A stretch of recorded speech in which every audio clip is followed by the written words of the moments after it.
Hello students, welcome to Database Management System tutorial. My name is Bhavna Singh. I am working as an assistant professor at St. Andrews Institute of Technology and Management, Gurgaon. This is an online tutorial series in which we will discuss about database management system. So let's begin today's session with a brief introduction. So today we will begin with lecture 2 of unit 1 and these are the topics that will be covered in this session. Components of database system, functions of DBMS, DBMS languages, DDL, DML and DCL commands, components of DBMS, data dictionary, components, types and need of data dictionary, and what is database administrators and its various responsibilities. Students, in the previous session we have discussed about the definition of database, DBMS, its advantages and disadvantages. And now in this session we will start with components of database system.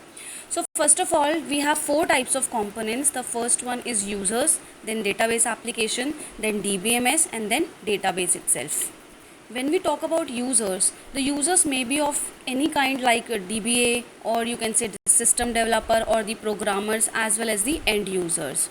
And second thing, when we talk about database application may be any personal, departmental, or you can say internal applications on which we are working.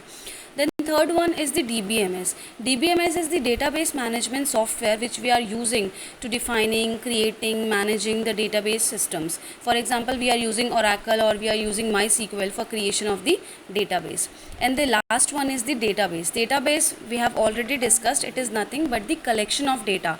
The data that is related to each other, and we can save it in the form of tables or in the form of flat files also. So these are basically four types of components of database system.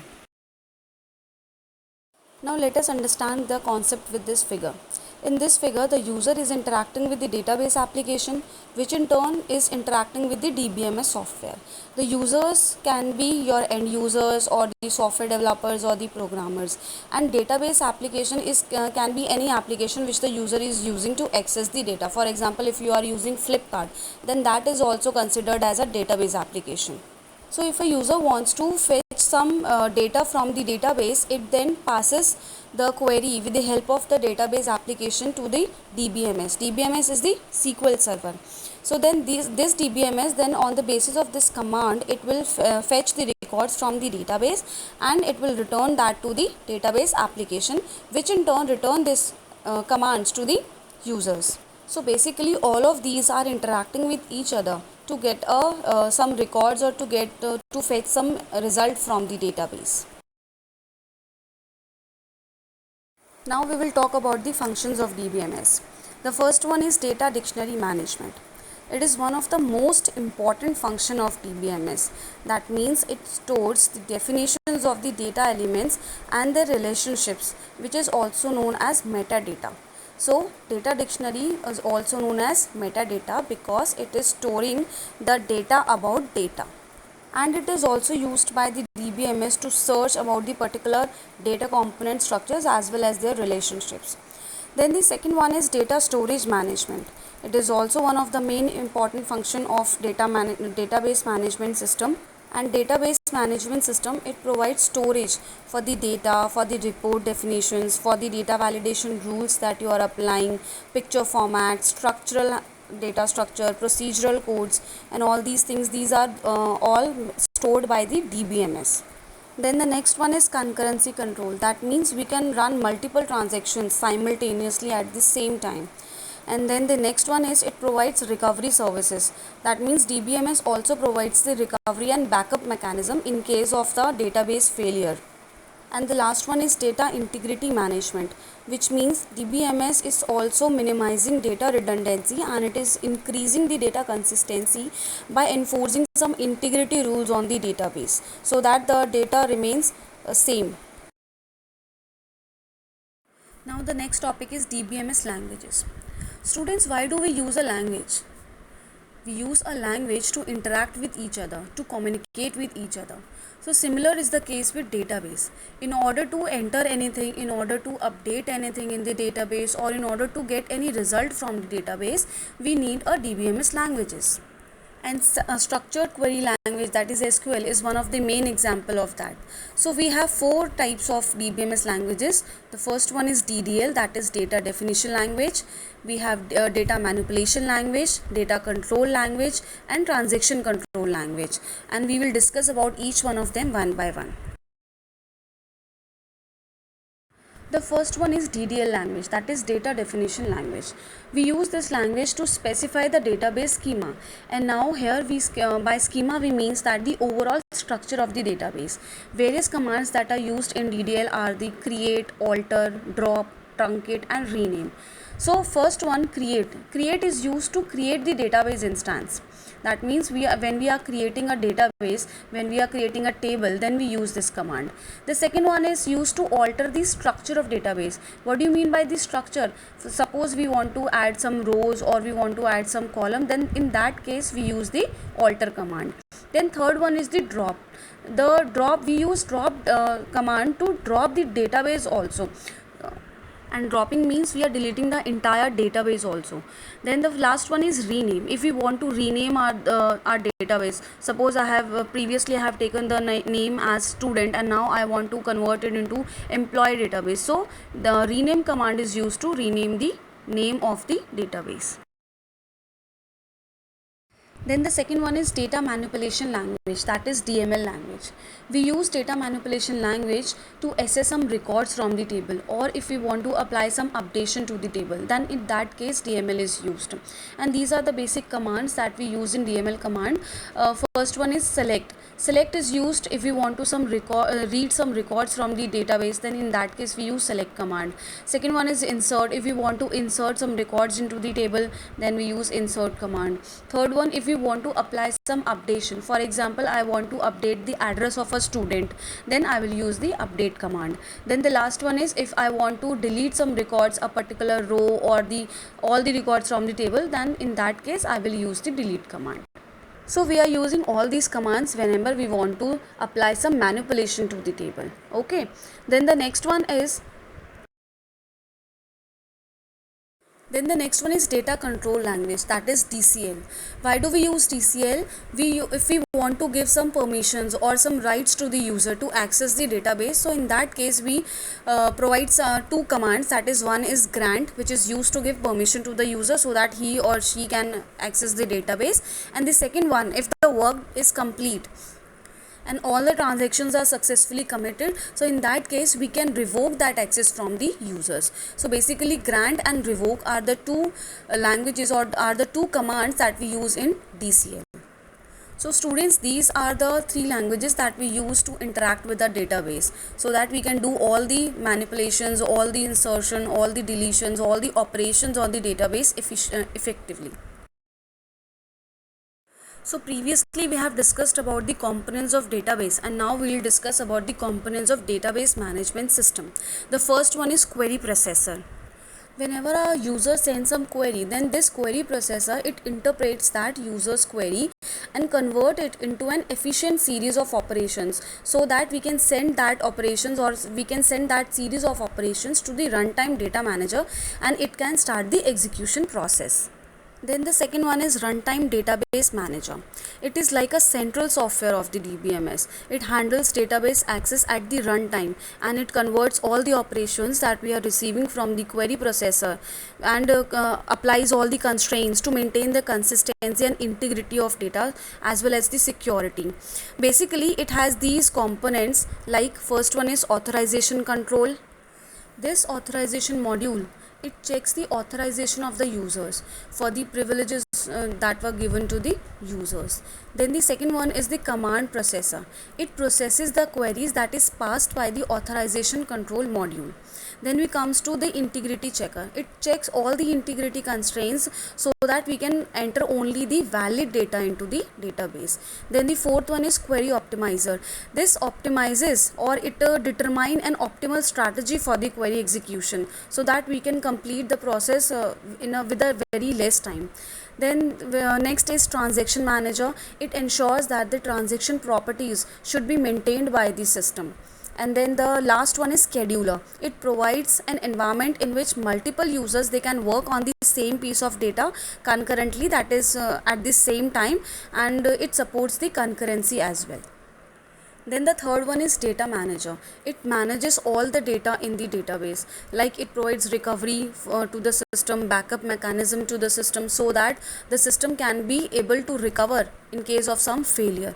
It also includes the recovery manager and buffer manager. In this case, buffer manager means that is responsible for transferring the data between main memory and the some secondary storage devices, like you can say disk or tape.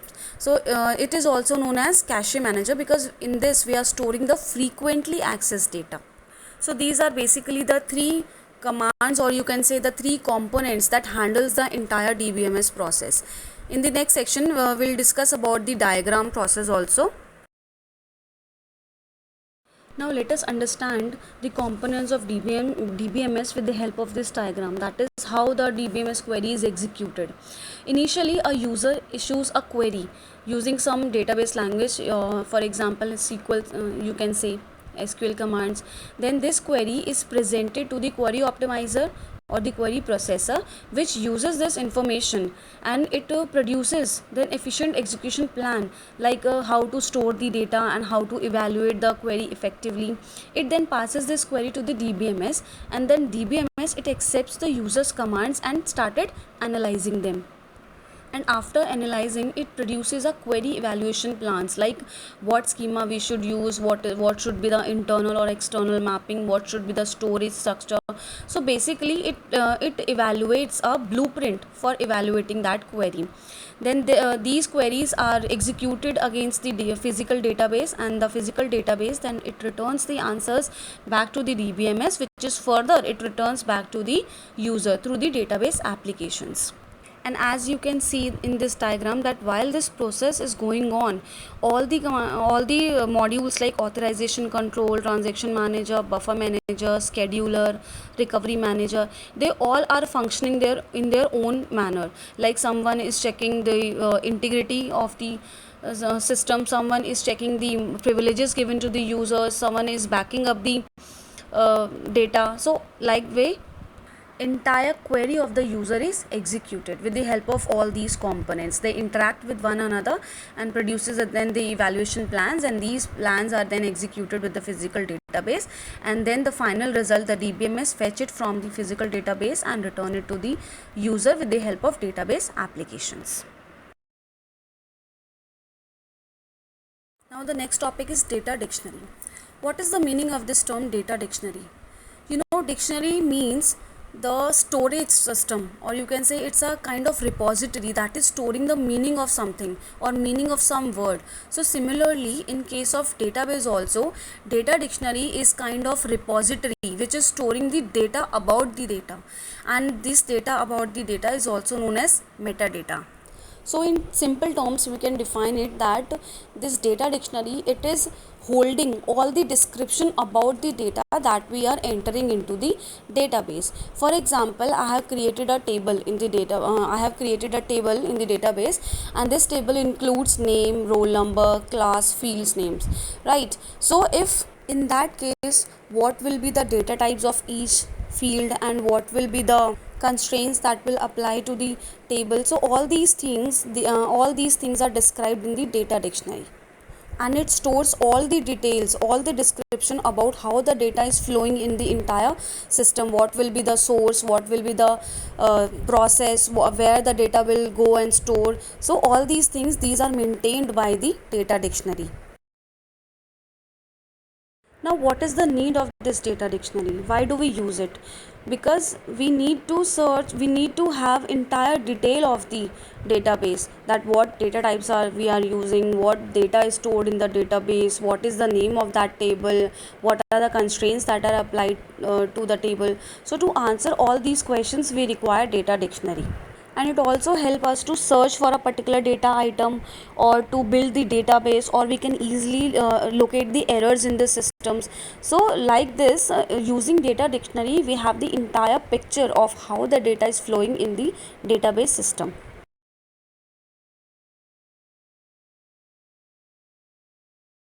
Now next we'll talk about the components of data dictionary.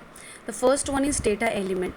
Data element you can say like a building blocks for all the data that is stored in the database system, or you can say for example in a table we have name, roll number. So all these fields, these are the data elements. We can consider them as a data elements.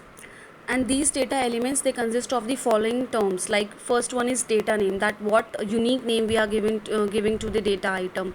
It is each element is referred by its name, so it will be easy for us to recognize that particular element. Then the second one is data description. It is the brief description of what that element is representing. Then third one is aliases. Aliases are nothing but the synonyms that we are using. Synonyms means the other names that we can give to that element. Then the next one is length. Length, it identifies that what is the number of spaces that we required for each data item and how much space it will acquire in the memory. Then the last one is data value. Data value means it specifies that what value is given to that particular element. So these are the components of the data elements. Next one is we talk about data structure. Data structure, it describes all the items, all the data items that are present in the database, that how they are related to each other. It also represents the data flows and the data stores. So all these things, that for example we take an example like we have an expression that is x equal to a plus b. So this expression, the meaning of this expression is will be x consists of data elements a and b. So like this, it represents all the meaning of the symbols, so that it become easy for us to recognize that particular item. Then we have two types of data dictionary, that is active data dictionary and passive data dictionary. First of all, active data dictionary, it is managed by the DBMS software, whereas the passive data dictionary, it is managed by the users. And whenever some modification is done to the structure, then that is reflected into the passive data dictionary. And active data dictionary, they always remains consistent with the current structure, because they are maintained or they are defined by the DBMS software only. So that is why they contain always the data that is currently present in the database tables, whereas we use the passive data dictionary for the documentation purposes only, and it is managed by the users only. These are the advantages and disadvantages of data dictionary. First we'll talk about the advantages. Since data dictionary, it is containing all the details, all the description about the data element, so it is very much easier for us to locate errors in the systems, and we can understand the entire data flow of the system. It also helps us to understand that what are the inputs, what are the outputs, how the operation is going on, what are the calculations, and what are the components of the system. It also used to build the database. That means it is giving us entire description, that what are the tables, what are the table names, what are the data types of these fields, what is the size of the data elements. So all these things, they are maintained and they are explained well by the data dictionaries, which is also a advantageous point for us. But it has some disadvantages also, like it is a very time consuming job, and it is a very tedious job, because we have to look for the entire system to look for a particular data item, and it is not acceptable to many non-technical users, like which are not familiar with the database or which are not familiar with the designing process. So they find it little bit difficult to understand the system. Now comes one of the main topic of database management system, that is what is DBA. DBA is a database administrator. It can be a single person or it can be a group of people that are working together. So DBA is a specialized administrator, you can say, or you can say a expert administrator or a computer administrator that is maintaining the entire database system. It is maintaining the security of the database system. It is imparting the policies and the procedures. It is giving the rights to the users, that who all are can use or who cannot use. So basically he is responsible for monitoring the entire system. and it directs or it performs all the activities that are related for the database management system. It may be related to planning, related to installation, or the designing part, or the implementation part, or providing some policies or procedures, or giving some rights to the users so that they can use in an authorized way with the help of DBA permissions. So in short, we can also say that it is a very challenging job, as well as it is a very, demanding job. The DBA, they can use some specialized softwares also in order to store and organize the data. Now we have two types of DBAs, that is the development DBA and the production DBA. Development means which is involved in the development process. He can his views about the performance of the system, or how to write good codes, or he can get more and more involved with the development team in order to give some design decisions also. And the second one, that is the production DBA, is responsible for maintaining the database within an organization, and its main responsibility is just to supervise all the things and to check that all the things are running very smoothly and effectively. This is not involved in the designing part. Now these are the various duties and responsibilities of database administrator. Like, he is responsible for installing the database servers and upgrading all the database servers and application tools. He is responsible for managing and monitoring the database and controlling concurrency, and he is also responsible for backing up the data in case of some database failures. Then granting permissions to the users so that they can access the database, and controlling and monitoring the user access to the database. It also ensures the compliance with database vendors, and it also responsible for contacting with the vendors for in case of some technical support. Then DBA is also responsible for some kind of modifications. For example, if we want to alter the structure of the database, or we want to add some new columns, or if we want to modify the database structure as per the information that is given by the application developers. So these are the basic functionalities or the responsibilities that the DBA has. Now it's time for the important questions of the day. First one is, you have to explain what is a DBA, what are its roles and responsibilities that they perform to maintain the security of the database or the integrity of the database. And the second one, you have to explain the components of DBMS with the help of a neat diagram. Students, these questions are important from the examination point of view also, so do prepare them as well.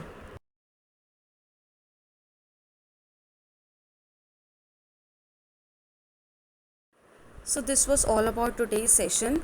Thank you so much for watching, and in the next session we will discuss about what were the limitations of file system and how DBMS has overcome it, or what are the advantages of DBMS over the file system. Thank you so much.